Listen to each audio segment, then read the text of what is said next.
खऱ्या अर्थानं ज्यांनी समाज परिवर्तनाची मुहूर्तमेढ केली ते राजश्री छत्रपती शाहू महाराज यांच्या चरणी मी नतमस्तक होतो। आज या पुतळा अनावरण कार्यक्रमामध्ये मंचावर उपस्थित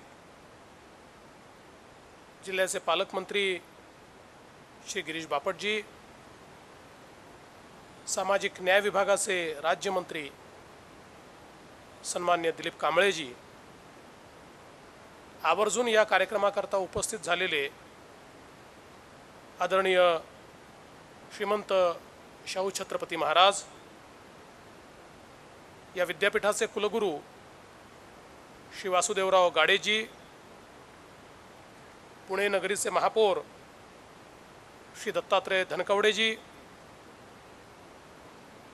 सावित्रीबाई फुले पुणे विद्यापीठाचे कुलसचिव श्री नरेंद्र कडू, लोकप्रिय आमदार श्री विजयराव काळे, माधुरीताई मिसाळ, लक्ष्मणराव जगताप, महेश दादा लांडगे, या ठिकाणी उपस्थित श्री गायकवाड, सर्व प्रमुख पदाधिकारी, विशेषत्वाने आलेले संभाजीराजे आणि सर्व उपस्थित भगिनी आणि बंधूंनो, विद्यार्थी मित्रांनो, आज खरोखरच माझ्या स्वतःकरता हा अत्यंत भाग्याचा दिवस आहे की राजश्री छत्रपती शाहू महाराजांच्या प्रतिमेचं अनावरण करण्याची संधी या ठिकाणी मला मिळाली। खरोखर मी स्वतःला अत्यंत भाग्यवंत समजतो। आपल्या विद्यापीठानं हा पुतळा या ठिकाणी उभारला आणि ज्याप्रमाणे महाराज म्हणाले की कदाचित उशीर झाला असेल, पण आज या पुतळ्याचं अनावरण या ठिकाणी होत आहे। मी कुलगुरूंचं आणि त्यांच्या संपूर्ण टीमचं मनपूर्वक अभिनंदन करतो की एक अतिशय योग्य अशा प्रकारचा निर्णय या ठिकाणी आपण घेतला। विद्यापीठ हे नेहमी प्रेरणेचं केंद्र असलं पाहिजे आणि पुणे विद्यापीठ तर आज सावित्रीबाई फुले विद्यापीठाच्या नावानं ओळखलं जातं आणि तशातच राजश्री छत्रपती शाहू महाराजांचा पुतळा हा खूप मोठ्या प्रमाणावर येणाऱ्या पिढ्यांना प्रेरणादायी ठरणार आहे। खरं म्हणजे हा महाराष्ट्र भाग्यशाली आहे की या महाराष्ट्राला असे राजे मिळाले की ज्या राजांनी स्वतःच्या पलीकडे जाऊन समाजाचा विचार केला। छत्रपती शिवाजी महाराजांनी पारतंत्र्यात असलेल्या मुघल साम्राज्यामध्ये ज्या काळामध्ये देशातले अनेक शूर राजे हे मुघलांचे मंडलिक म्हणून काम करण्यामध्ये धन्यता मानत होते, त्यावेळी 14व्या वर्षी शपथ घेऊन माझ्या स्वातंत्र्याच्या लढ्यामध्ये उडी टाकत माझ्या जनतेला, माझ्या रयतेला मी स्वतंत्र करीन आणि मुघलांच्या जोखडाखालून मी त्यांना मुक्त करीन, अशा प्रकारची एक शपथ घेऊन छत्रपती शिवाजी महाराजांनी मुठभर मावळे त्या ठिकाणी जमा केले।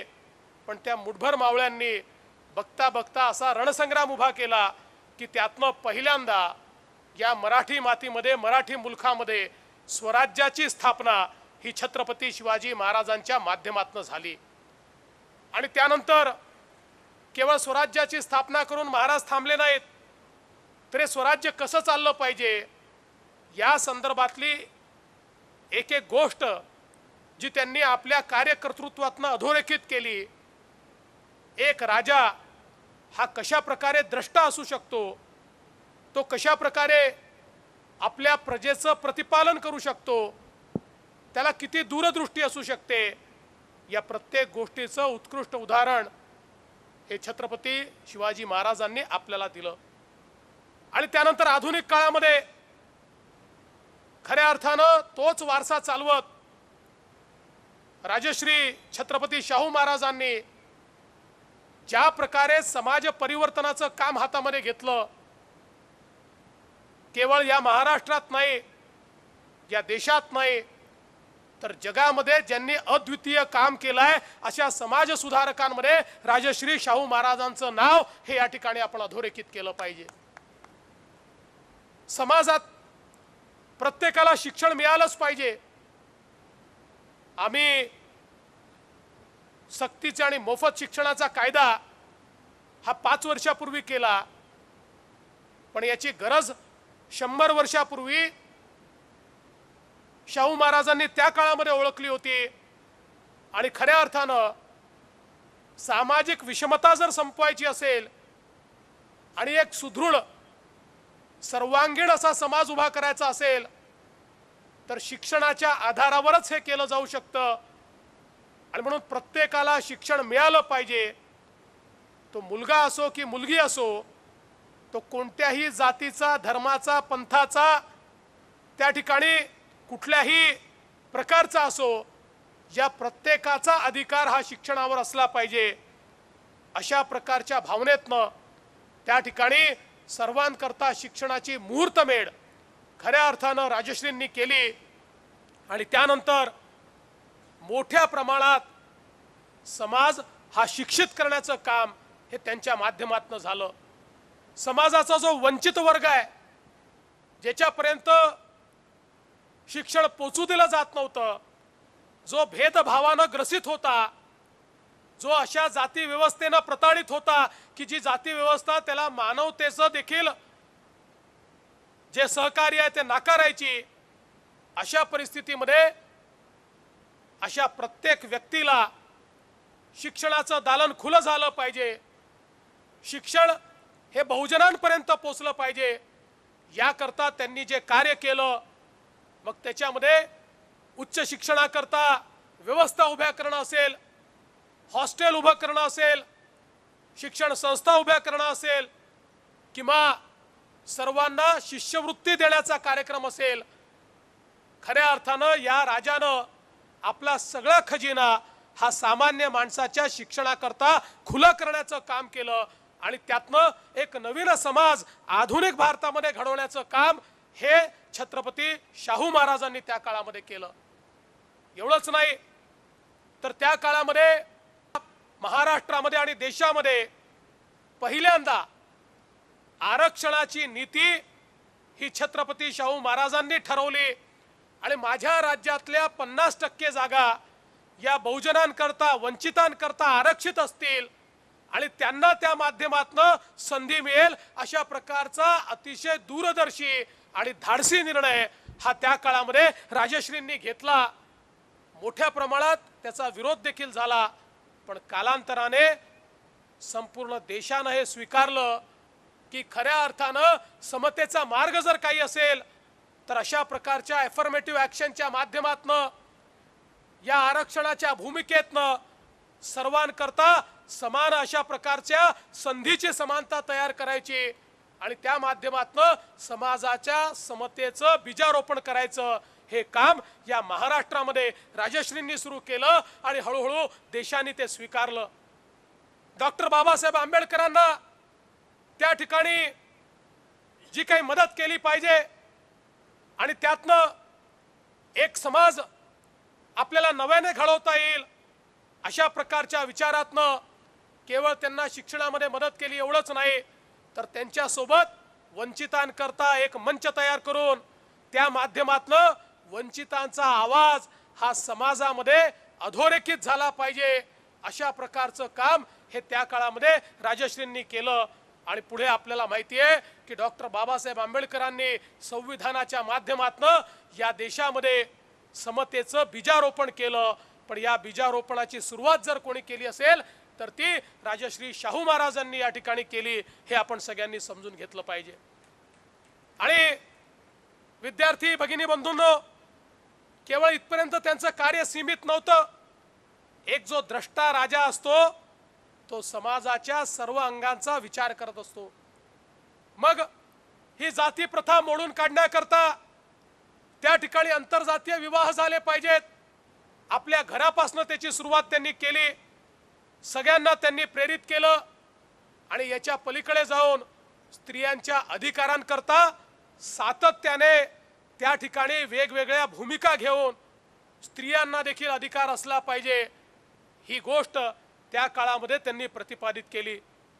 आताच महाराज या ठिकाणी म्हणाले ही गोष्ट खरी आहे की समाजामध्ये जर स्त्री आणि पुरुष असा भेदभाव राहिला तर समाज कदापि पुढे जाऊ शकत नाही। जगाच्या इतिहासामध्ये ज्या देशांनी प्रगती केली त्या प्रत्येक देशाने आपल्या मानव संसाधनामध्ये पुरुषासोबत स्त्रियांचा वाटा देखील त्या ठिकाणी करून घेतला आणि ज्यावेळी मानव संसाधनामध्ये पुरुषांसोबत स्त्रिया देखील सम्मिलित झाल्या, विकासाची गती ही दुप्पट वेगाने झाली आणि ती राष्ट्र त्या ठिकाणी खऱ्या अर्थाने विकसित झाली। आजही आपण अनेक स्त्रियांना उपासनेचा अधिकार आहे की नाही या संदर्भात जर 21व्या शतकामध्ये आपल्याला चर्चा करावी लागत असेल तर मला असं वाटतं की कुठेतरी शाहू महाराजांचे विचार हे आपण रुजवण्यात कमी पडलो की काय, अशा प्रकारचा विचार आपल्याला करावा लागेल। आणि म्हणून निश्चितपणे जर शाहू महाराजांचा इतिहास आपण सांगत असू तर कुठल्याही परिस्थितीमध्ये अशा प्रकारचा भेदभाव हा राज्यकर्ते म्हणून आम्ही कधीच सहन करणार नाही, हा विश्वास देखील या निमित्ताने मी देण्याकरता या ठिकाणी उभा आहे। या ठिकाणी आपले जे शेतकरी आहेत त्यांच्या जीवनामध्ये परिवर्तन झालं पाहिजे, त्यांना उत्तम शेती करता आली पाहिजे, पाण्याचं उत्तम नियोजन केलं पाहिजे। 100 वर्षापूर्वी धरणाची संकल्पना त्या ठिकाणी मांडून त्या ठिकाणी धरण तयार केलं। आजही कोल्हापूर जिल्हा हा आपल्याला सुजलाम सुफलाम दिसतो, पण तो सुजलाम सुफलाम करण्याकरता त्याची मुहूर्तमेढ जर कोणी केली असेल तर ती राजश्री छत्रपती शाहू महाराजांनी केली। आपल्या इथे उद्योग उभा राहायला पाहिजे, मग सहकारातनं कापडाचा उद्योग उभा राहायला पाहिजे। आज आपण कापड नगरी सगळी बघतो, पण याची सुरुवात जर कोणी केली असेल तर ती शाहू महाराजांनी त्या काळामध्ये केली आणि सहकारातनं कशा प्रकारे विकास होऊ शकतो हे देखील सामान्य माणसापर्यंत पोहोचवण्याचं काम त्यांनी केलं। आज मोठ्या प्रमाणात औद्योगिकरणाकरता आपण वेगवेगळ्या इन्सेंटिव्हच्या गोष्टी करतो, त्या काळामध्ये उद्योग आला पाहिजे, याकरता त्यांना जमीन मिळाली पाहिजे, त्यांना सवलती मिळाल्या पाहिजे। या ठिकाणी तंत्रज्ञान आणून आमच्या भागामध्ये तुम्ही उद्योग उभा करा, आमच्या राज्यामध्ये आमच्या देशात उद्योग उभा करा, आमच्या लोकांना तंत्रज्ञान द्या, त्यांच्या हाताला काम द्या आणि त्यांच्या माध्यमातून विकास घडवा। अशा प्रकारच्या मानसिकतेतून खऱ्या अर्थानं औद्योगिकरणाची मुहूर्तमेढ देखील त्या काळामध्ये राजश्री शाहू महाराजांनी केली। आणि म्हणून समाजाचं असं कुठलंही अंग नाही, विकासाची अशी कुठलीही दिशा नाही, विकासाचं असं कुठलंही सोपान नाही की ज्याच्याकडे या महाराष्ट्राला नेण्याचं काम हे छत्रपती शाहू महाराजांनी केलं नाही। आणि म्हणून खऱ्या अर्थानं ज्यावेळी त्यांचा पुतळा या ठिकाणी आपण उभारतो, हा पुतळा केवळ त्यांच्या जयंती आणि पुण्यतिथी करता आणि तिथे फुलं वाहण्याकरता नाही, तर विचारांची जी दिशा त्यांनी दिली ती शाश्वत दिशा आहे। या महाराष्ट्राला आणि या देशाला खऱ्या अर्थानं प्रगतिशील व्हायचं असेल, जगाला या ठिकाणी मार्गदर्शन करणारा देश म्हणून या देशाला प्रस्थापित करायचं असेल तर आपल्याला त्याच मार्गाने आपण हे त्या ठिकाणी पोचू शकतो, हे आपण सगळ्यांनी समजून घेतलं पाहिजे। आणि म्हणून खऱ्या अर्थानं सावित्रीबाई फुले पुणे विद्यापीठाचं मी मनपूर्वक अभिनंदन करेन की आपण अतिशय उत्तम काम या ठिकाणी केलं आहे। याच्या सोबत आज आपण हा ग्रंथ मला भेट म्हणून दिला, पण माझी आपल्याला विनंती आहे की अगदी छोटंसं एक हँडबुक ज्यात महाराजांनी केलेलं जे कार्य आहे हे दृष्टिक्षेपामध्ये आपल्याला मांडता येईल अशा प्रकारचं एक हँडबुक आमच्या सगळ्या विद्यार्थ्यांपर्यंत पोहोचलं पाहिजे। कारण कदाचित आमची पिढी ही विसरून जाईल की कोणी या महाराष्ट्राला दिशा दिली, कोणामुळे हा महाराष्ट्र आज प्रगतिशील आहे आणि म्हणून त्यांचं चरित्र हे लक्षात राहिलं पाहिजे आणि त्या पुतळ्याकडे पाहून प्रत्येकाला ही ऊर्जा मिळाली पाहिजे की त्याच मार्गाने मला जायचं आहे, तोच समतेचा विचार, तोच समरसतेचा विचार, तोच विकासाचा विचार, तोच शाश्वत विचार हा मला मांडायचा आहे। ह्याची प्रेरणा प्रत्येकाला या प्रतिमेच्या पुतळ्याच्या माध्यमातून मिळाली पाहिजे। श्री परदेशी यांचं मी अभिनंदन करेन। अतिशय सुंदर आणि भव्य अशा प्रकारचे हा पुतळा त्यांनी या ठिकाणी तयार केला आणि खरोखर त्यातनं मोठी प्रेरणा आपल्याला मिळणार आहे। आपल्या विद्यापीठानं गेल्या अनेक वर्षांमध्ये अतिशय उत्तम कामगिरी केली आहे। जगातल्या विद्यापीठांमध्ये आपलं नाव आलं, देशात आपण दुसऱ्या क्रमांकावर आलो आणि मोठ्या प्रमाणात या विद्यापीठानं देशामध्ये इतर विद्यापीठांपेक्षा उल्लेखनीय असं काम केलं आहे।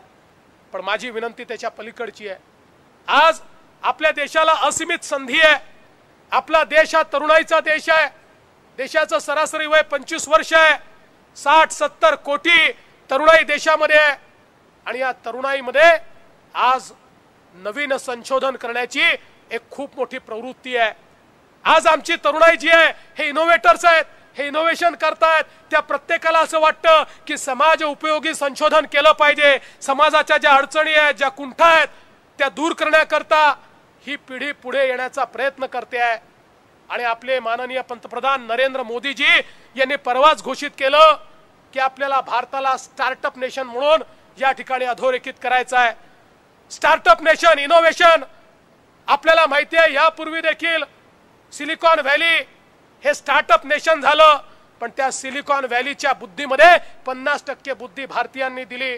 सिंगापूर हे स्टार्टअप नेशन झालं, पण तिथल्याही बुद्धीमध्ये मुख्य बुद्धी जर कोणी दिली असेल तर ती भारतीयांनी दिली। मग आपली बुद्धी बाहेर जाऊन त्या ठिकाणी इनोव्हेशन करू शकते।